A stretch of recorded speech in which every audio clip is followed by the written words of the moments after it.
The Western Cape Provincial Government intervened in the Paarl taxi feud last week following the deaths of 7 taxi operators and drivers. And we talk about this more now with Ayanda Allie Paine, who is spokesperson for the Department of Transport Department. Thank you so much for joining us, Ms. Allie Paine. Let's talk about just how serious the minister sees this. Does he believe that the situation is effectively getting out of hand?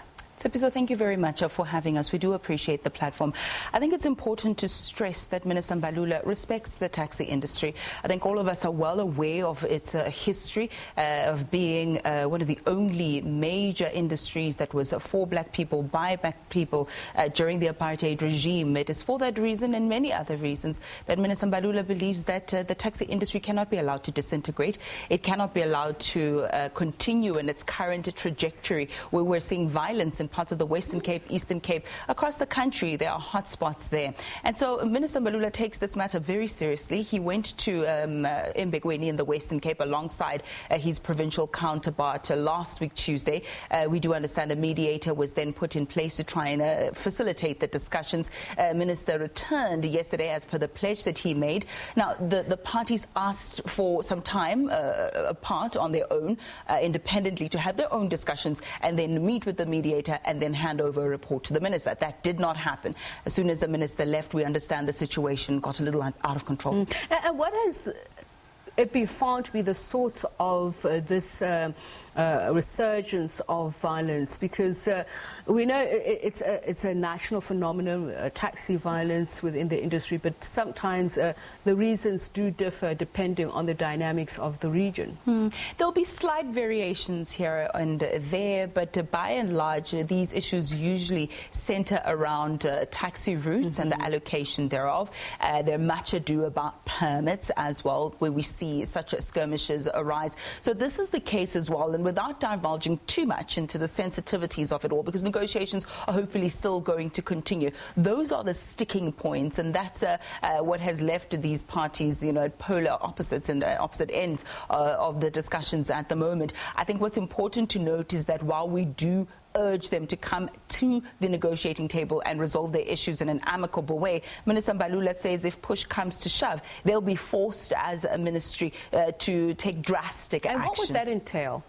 I think one of the actions that can be taken is a complete and total closure, shutdown of taxi ranks so that none of the taxis operate in the strife-torn areas. And this is, of course, putting the safety of commuters at the forefront. You can imagine if you have a situation where, officials or taxi operators are being shot in broad daylight. That puts the commuter very much at the center of this dispute. So there must be a closure and alternative transportation found for these commuters. Of course, we do call on the members of the SAPS to also make sure that the law is adhered to. Once a gun is taken out, it ceases to just be solely a transport matter. It's a criminal matter as well there. So we are calling for members of the police to then take their action and make sure that those who are guilty are charged. But as you say, there's similarities in the kind of taxi violence mannerisms, and one of those has been that when that kind of action has been taken of stopping operations, then we see taxi drivers then take it out on the very commuters.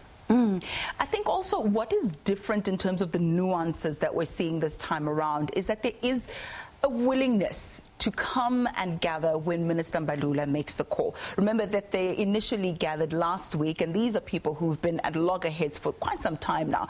They came through and they started those negotiations. Again, when Minister Mbalula urged them to sit around the table, they conceded. So there seems to be a willingness to try and resolve these issues. I mean, Minister Mbalula is launching a national taxi indaba and has been having conversations with different provinces and different taxi operators and associations, and they've come to the party. I mean, there have been discussions about whether or not there should be regulation of the taxi industry, whether or not they should be subsidized, and all those things have found expression. So I think the difference this time around is that there does seem to be a willingness to negotiate, but those niggling problems, those small foxes, do still emerge, and that's what needs to be nipped in the bud. And I'm just thinking about the inquiry that's currently underway in Gauteng, looking into the industry itself. So management of various associations and ownerships, one of the big things that it's looking at.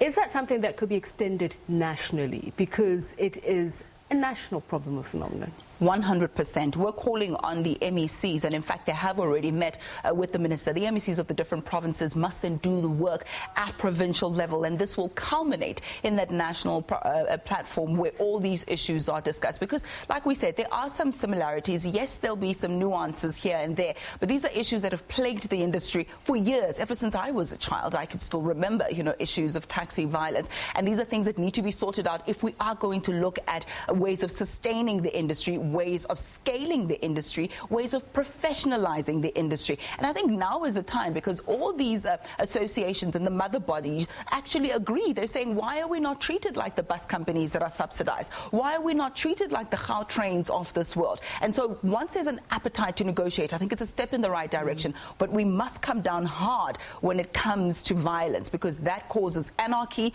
it terrorizes the community, and it places the lives of innocent people at risk. Is there a deadline for that? So the deadline in terms of the national dialogue, we're looking at about June, July this year. We're going to be launching the platform within a week or two. But when it comes to this particular instance in the Western Cape, we're talking next week. Okay. We do want to see some peace. Thank you so much for joining us. Spokesperson for the Transport Department, Ayanda Allie Paine. And it's time now for your headlines, a recap. 2 South Africans test positive for the coronavirus, one in Gauteng and the other in South Korea.